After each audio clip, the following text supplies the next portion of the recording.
Hey interwebs, and welcome to my channel. So first off, I want to apologize for the quality of this video. As you can see, it's a much lower quality, and that's because this video is actually a bit off the cuff because I've been sort of thinking about this the past hour or so, and I don't have my camera with me. It left it at my my work office, so unfortunately I'm just gonna have to use the MacBook Pro video camera. So apologies in advance for the lower quality of this video, but I've been really wanting to talk about this issue for the past hour because it's just sort of been weighing heavily on my mind. And what it is a response to my Comicsgate video that I did for Pride.com.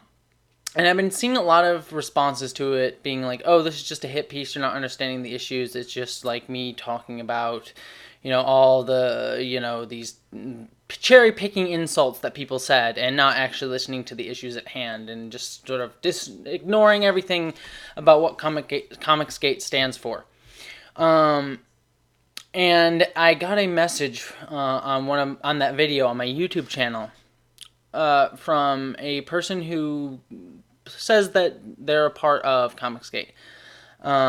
And it was a very long message, and I actually believe that they deleted the comment because I can't find it on the actual video, though there may be some issues with it posting and things like that. But basically, they left me a very long comment talking about that very idea, that my video about Comicsgate was just cherry-picking insults and not really paying attention to the issues of Comicsgate.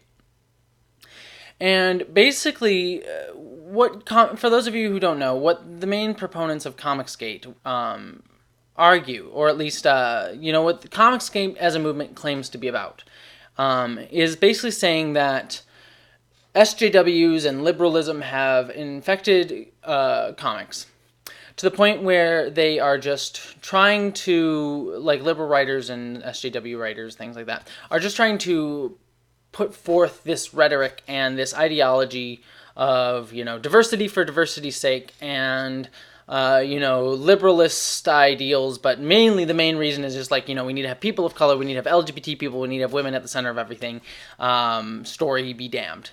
And that, in attempting to enact this sort of policy of diversity for diversity's sake, that storylines are suffering and therefore sales of comics are suffering. That, the comic storylines today are shitty because of diversity and women and things like that.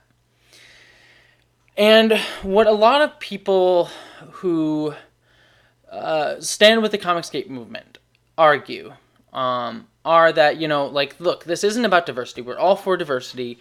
Believe in diversity. Diversity's great. But what we care about most is storylines, and the storylines today are crap, and it's causing sales to go down, and we care about comic sales. We want comics to survive, so therefore, SJWs and liberals in comics need to stop. And so this woman basically left me a message, and she said, I'm a black person, I am an LGBT person, and I'm a woman, and, I would rather, the line that stuck out to me in her comments was, I would rather no diversity than bad diversity. And I think that's the line that gets me, and I think that's the line that I think is one of the main ideological points between, both sides of Comicsgate going on. With a lot of nuance going on. And I also think it's part of the larger political discussion going on. Because, first off, what I'll start with is, honestly, I don't agree with that statement. I don't believe that bad diversity is better than no diversity. Here's the thing. I would rather a shitty-ass storyline that is diverse and features a bunch of people than having the next Watchmen. Than having the next, Frank Miller's The Dark Knight. And I don't just say that being like, I don't want those things. Like, fuck story, I just want diversity, and I just want to push my agenda. I don't want to sort of give fuel to that fire.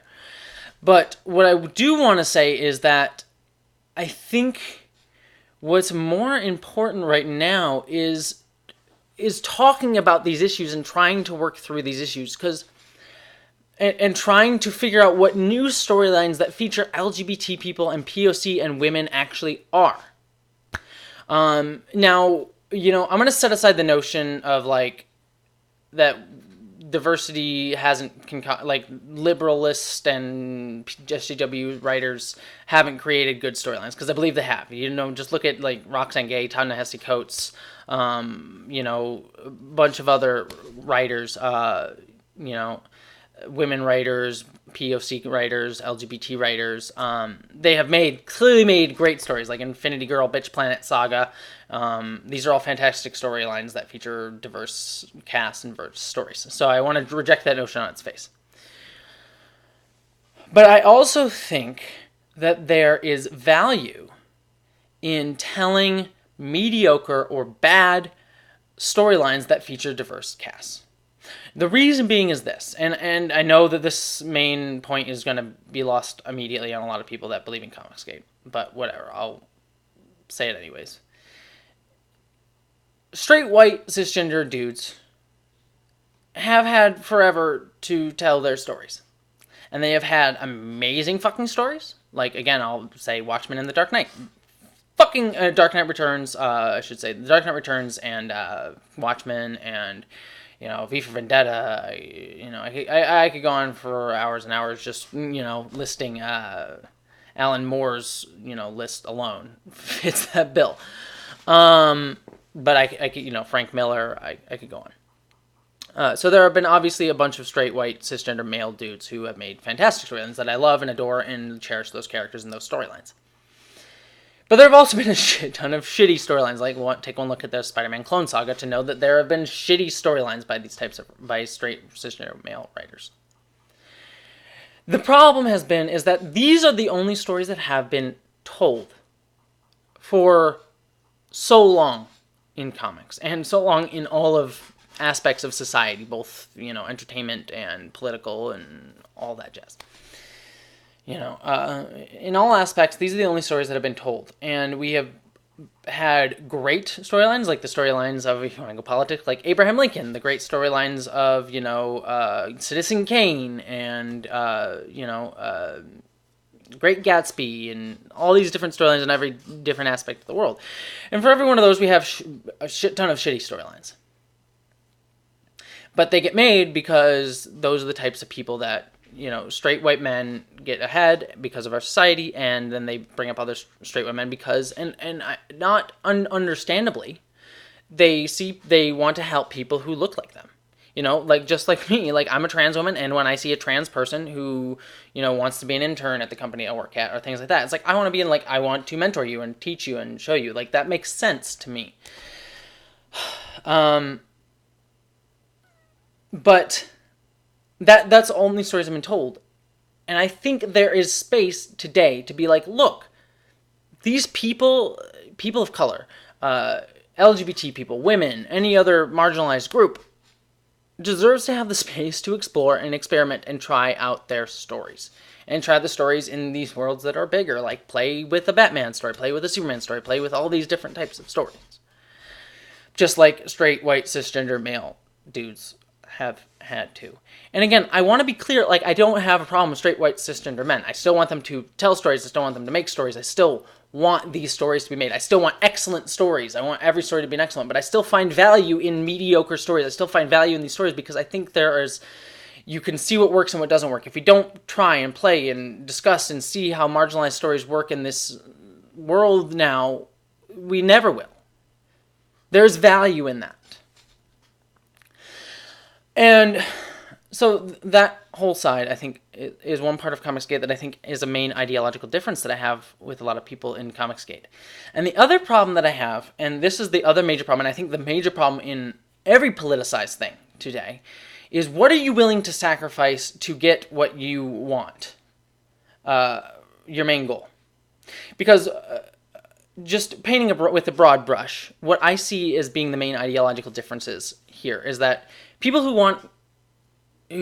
believe in Comicsgate believe that storyline is first. Storyline is the most important thing. It's like, I want a good story, I want a good comic. Whereas people who are against Comicsgate are basically being like, number one, we do want some great stories, but also we want diverse voices, we want diverse people talking and sharing and being a part of this community. Straight white men, straight white cisgender men included. Not excluded, included. But along with everyone else. That's our main goal. And storyline isn't necessarily our main goal. It's like, we want great storylines, but really we want to have a cacophony of diverse voices to be able to share and be a part of this rich tapestry of the medium that we really love. So those are the two different ends of the spectrum. Now, the problem that I have is like, okay, so if my main goal is to be diverse and have diverse voices, part of that sacrifice is going to be I'm not going to have every single comic be an amazing story. Which, number one, wouldn't necessarily happen if you only had non-diverse people anyways. But let's say like every fucking straight white cisgender story is going to be a fucking amazing masterpiece. Even then, I would say I would rather have a diverse amount of people trying and failing, or trying and a few masterpieces come out and some are failures, some are terrible, whatever. I'm willing to sacrifice story in order of pursuit of this larger goal. When I look at Comicsgate and the people who believe in that movement, I look at their leaders, and I look at people like Myers and, a bunch of their other leaders that champion Comicsgate, that these people allow to be their leader. And they are terrible people. They have said homophobic remarks. They have said sexist remarks. They have said transphobic remarks. Just really offensive things, but people let them speak for them because they motivate a larger group. They motivate people who respond to these terrible remarks. It's like, look, I don't agree with those remarks, but I agree with their main points about diversity and storyline being first. I agree with these main points, but I'm willing to ignore these homophobic, terrible things. But it's like, these are the people. And the reason that they get to be ahead is because they speak to you as being like, look, I like diversity, but I also want storylines to be important. But they also speak to people who are like, yeah, fuck trans people, fuck black people, fuck, gays, all women, and all that jazz. So they can motivate a large base. It's like, no. I would give so much credence to Comicsgate. If people in Comicsgate were willing to say, like, fuck Myers, fuck those people that say those remarks. All I care about is, like, I don't necessarily want a politicized comic. I don't want a forced diverse comic. I just want a great storyline. And that's what I'm going to focus on, and fuck those people too. And we can have a discussion. Like, I can have a discussion with that. If you go, fuck Myers. Fuck him. And fuck him for his horrible remarks about human fucking beings. Whether they're trans, whether they're gay, whether they're women, whether they're POC. Fuck him for saying those things. I just want to have a discussion about comics. If you said that, if you did that, I would be willing to have that conversation, but the people in Comicsgate do not. You are willing to let Myers speak for you. You are willing to let these terrible fucking people speak for your movement because it helps you get ahead. It helps you get more traction. That's the sacrifice you're willing to make. I may be willing to sacrifice storyline, but it's just a story. And even if I get a shitty storyline or a great storyline, I'm still getting a story. And I still find value in bad storylines. I still find value in bad movies because we learn what works, what doesn't, and it helps lead to greater things in the future. What Comicsgate to me, and I'm not saying I speak for, I'm not saying everyone in Comicsgate or who everyone believes these views feels this way and wouldn't speak out. But predominantly from what I have seen, as someone looking at Comicsgate from the outside, what I see is these terrible people leading your movement, and nobody in the movement saying anything.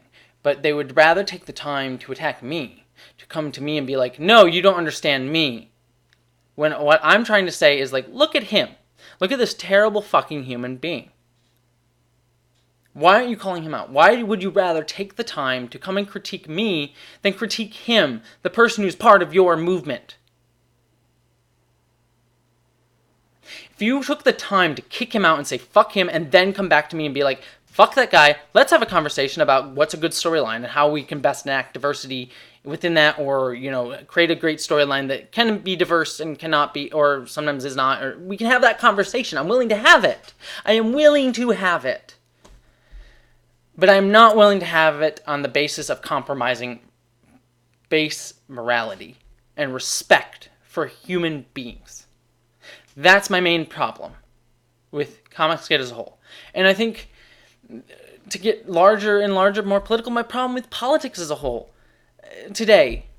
And I'm not saying liberals are perfect, amazing human beings, that we haven't done terrible things, and Democrats are paragons of virtue. I don't necessarily think that. But there are some things I am not willing to compromise on as a human being. And what pisses me off the most is when I hear this thing is like, oh, people were willing to let Trump get in office because they wanted to win the Supreme Court, and they let Kavanaugh, they just wanted to get a conservative and on the Supreme Court. It's like, you're willing to sacrifice your morality to put this terrible, vile human being into office so that you can get what you want. How fucking terrible is that? How fucking terrible. Trump works because he is able to engage on fear and hate and anger. And these are base emotions. Animals feel anger, fear, hatred.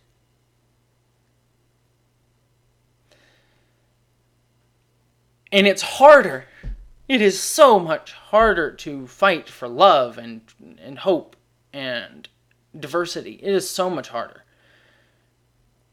It's so much harder to do that work. It's so much easier to just appeal to hate and get what you want through that.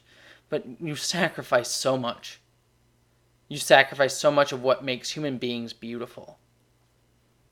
Human beings are beautiful not just because we're smart, but because our intelligence allows us to love. It allows us to share and build a community and find love and caring in diversity and making the whole greater than the sum of its parts. That's what makes us special. And yeah, maybe we can find technological achievement. Maybe we can be the greatest nation ever again if we just took the easy road and just fought for hate and did all these terrible, atrocious things. And made ourselves homogenized and the same. If we all made ourselves straight, white, cisgender males, if that was a way we could work, I'm sure we would get ahead a lot faster. But I think we would be sacrificing so much on the back end. So much more interesting things. So much more of what makes us special as human beings to do that. I don't necessarily believe that the end goal, I believe in Star Trek. Star Trek is like my religion, where I believe that we can be this great technological society and create a federation and all this stuff. I believe that that's something that humanity can do. Star Trek is somewhat idealistic, but I believe that that's sort of an end goal for what I want. But I don't believe that the end goal of Star Trek is the fact that we have fleets of ships and the fact that we control the galaxy and we've created this community. What I think is special about that is that we did it the hard way. That we did it so that a black woman could sit on the bridge too. That a woman could be captain, that, a gay person can be part of the crew. We did it that we can include everyone and share the small moments that make humanity really special. And we could do these things. The end goal of humanity should not be to just be technologically advanced, to be the best, to be the greatest. It should be to be the greatest both in our hearts and outside. And if it means taking the long road to get there, I am so down for it. If it means in comics I have to have a few shitty fucking storylines so that we can figure out how best to include a diverse amount of voices, I am so down for it. That's what's important to me. I am not willing to sacrifice my humanity. I am not willing to sacrifice what makes us special as humans in order to get this arbitrary goal. I think the goal of life and humanity in general is to celebrate what makes us special, to celebrate love, diversity, these differences that we have, and then see by what we can achieve by celebrating that. Let's see what we can achieve by being like, look, we included everyone, we let everyone speak, we are this beautiful, diverse society, and look what we can achieve. And I also want to make clear, I make it sound like diversity and all these things are an impediment to that. And I don't necessarily think that's the case. I believe diversity, once we actually do it right, and I don't think we figured out exactly how to do that right because of how society has been structured to just share certain types of voices. Like, we know how to share, we know how to make society work with specific voices, with straight, white, cisgender, male voices. We know how to make society work for them and how it can advance. And that's why we can do it faster, because we know how that works. We do not know how to include everyone yet. And I think we could get ahead faster and do better things if we included everyone and learned how to do that properly. But we have to take the time to do that first. And we haven't. And that's why it seems like it's an impediment today. It's not really an impediment, but it's an impediment today because we didn't take the time to learn it. And I think that's what we're trying to do now on the back of so much history of terrible cruelty and hatred. We are trying to learn how to be better human beings while also carrying the scars of our entire history. And that is so much harder than if we had just done it from the start. If we had just from the start tried to include the diversity and not had to carry all this weight of trauma and scars and all these terrible things that humanity has done to other people, regardless of what race, gender, sexuality, or creed, or whatever you are. If we had just taken the time to do it at the start, I wonder where we would be today. I bet it would be fucking amazing and more beautiful than we could have possibly imagined. And I still think we can get there. It just means taking the long, hard road. And it saddens me that some people in today's world aren't willing to take the time to take the hard road. So yeah, I had a lot to say. Sorry for ranting for 20 minutes, but I just needed to share and talk about that because it was just on my mind after seeing that. And I want to say that lovely message. I don't want to seem like I hate anybody. Like, if this is what you believe in Comicsgate, like, I believe, like, stories are important. It's like, I agree. I want good stories. I just think there are more important things to consider first, currently. So, and that may be the main difference between us. So anyways, thank you for listening. Thank you for watching, and I hope you guys are all doing well. And I send my love to everyone out there. Everyone. Even you, straight, white, cisgender male. I love you. I see you. I adore you. You are a fantastic and valuable part of humanity. Don't ever think that I don't think that. I don't hate cisgender white men. I just hate specific ones because they're usually the ones that extol terrible things, but I would be just as willing to call out someone else, regardless of their race, creed, sexuality, whatever. Anyways, I'm going to stop ranting and just end this video. I love all of you. I love all of humanity. Don't be shitty towards other people, and that's really all there is to this. So, love ya.